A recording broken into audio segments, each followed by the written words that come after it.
El maniquí de medianoche.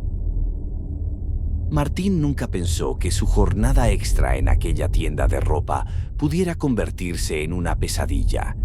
Era empleado de medio tiempo en Moda Urbana, un local grande, con 2 pisos llenos de estanterías, espejos y maniquíes alineados como soldados mudos.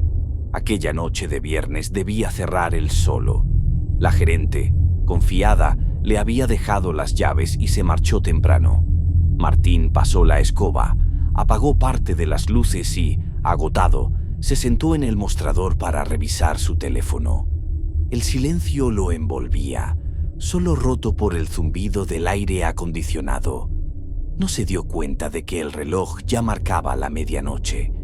Cuando fue a abrir la puerta para salir, no pudo. Giró la llave una y otra vez, pero el cerrojo parecía trabado. Probó la salida de emergencia, las puertas traseras, todas cerradas como si hubieran sido selladas desde fuera. Tranquilo, será un error del mecanismo.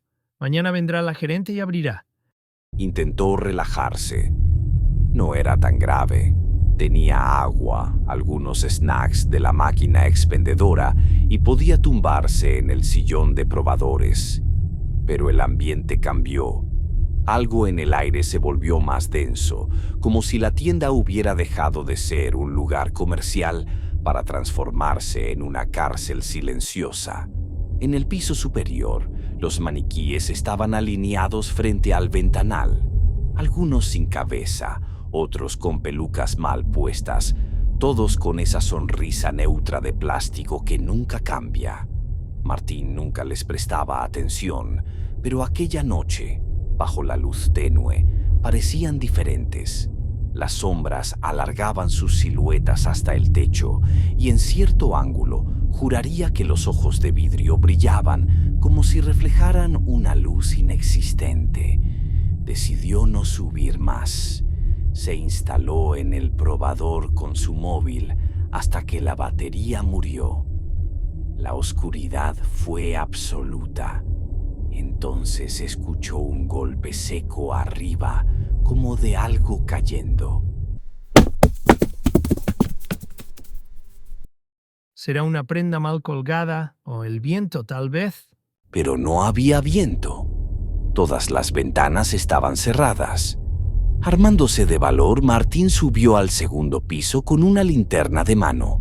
La luz barrió los estantes, las filas de maniquíes inmóviles, hasta detenerse en uno que estaba tirado en el suelo, boca abajo.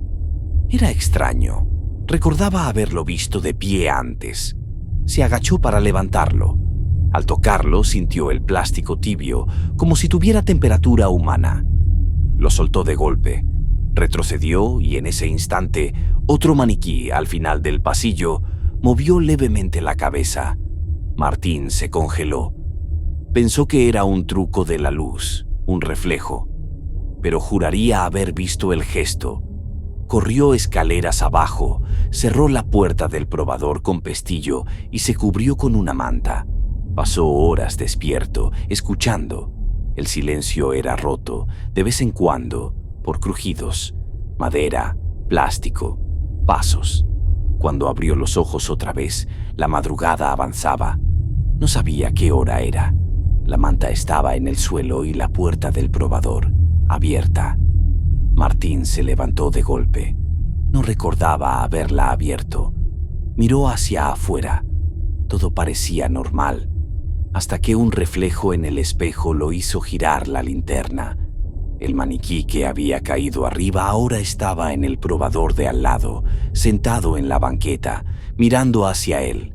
Su boca, antes sellada, parecía entreabierta, mostrando dientes diminutos y amarillentos. Martín gritó y tiró la linterna. La figura se levantó lentamente y sus articulaciones de plástico crujieron como huesos resecos. Corrió hacia la planta baja, pero cada pasillo parecía más largo que antes, como si la tienda se deformara para alargar su huida. Entre estantes y percheros escuchaba un arrastre seco, constante, detrás de él.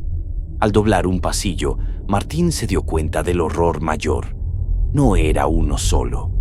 Otros maniquíes habían cambiado de lugar. Algunos estaban de espaldas donde antes estaban de frente. Otros bloqueaban los pasillos y algunos simplemente lo observaban desde las vitrinas con ojos que parecían llenos de vida. Uno de ellos giró la cabeza bruscamente hacia él con un chasquido de cuello roto. Otro levantó el brazo y lo bajó de golpe, señalando su dirección. Martín comprendió que no estaba huyendo de una figura, sino de toda una multitud de depredadores inmóviles que solo necesitaban la oscuridad para avanzar. Se refugió en el almacén, cerrando la puerta con cajas. Respiraba entrecortado. Podía escuchar el roce del plástico contra la madera, los dedos de resina arañando la puerta. Las horas pasaban lentas. El cansancio lo vencía, pero sabía que si dormía sería el final. De repente el ruido cesó. Silencio absoluto. Con un hilo de valor, Martín movió una caja y abrió apenas la puerta. El pasillo estaba vacío. Salió tambaleante, avanzó hacia la entrada principal y entonces lo vio. Uno de los maniquíes estaba allí, de pie, frente a la puerta de cristal.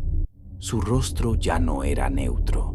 La piel plástica se había rasgado, dejando ver un cráneo pálido y húmedo debajo. Su boca se abrió más, revelando hileras de dientes imposibles, y de su garganta salió un sonido que no era risa ni llanto. Era hambre.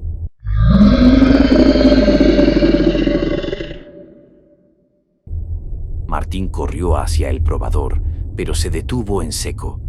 Todos los espejos devolvían su reflejo, excepto uno. En ese espejo donde debería estar él, estaba el maniquí sonriendo, avanzando desde el otro lado del cristal. A la mañana siguiente, la gerente encontró la tienda abierta, la luz encendida y todo en aparente orden. Solo había algo extraño. Faltaba un maniquí en la sección de hombres. Cuando revisó las cámaras de seguridad, descubrió que el archivo de esa noche estaba vacío. Ninguna grabación, solo pantalla negra desde la medianoche hasta la apertura. Pero los clientes comenzaron a notar algo inquietante en los días siguientes. Un maniquí nuevo, muy realista, en el escaparate. Tan realista que parecía tener la expresión de alguien gritando en silencio. Para más terror y misterio, suscríbete a mi canal de YouTube y visita mis redes sociales. Sé parte de las voces esotéricas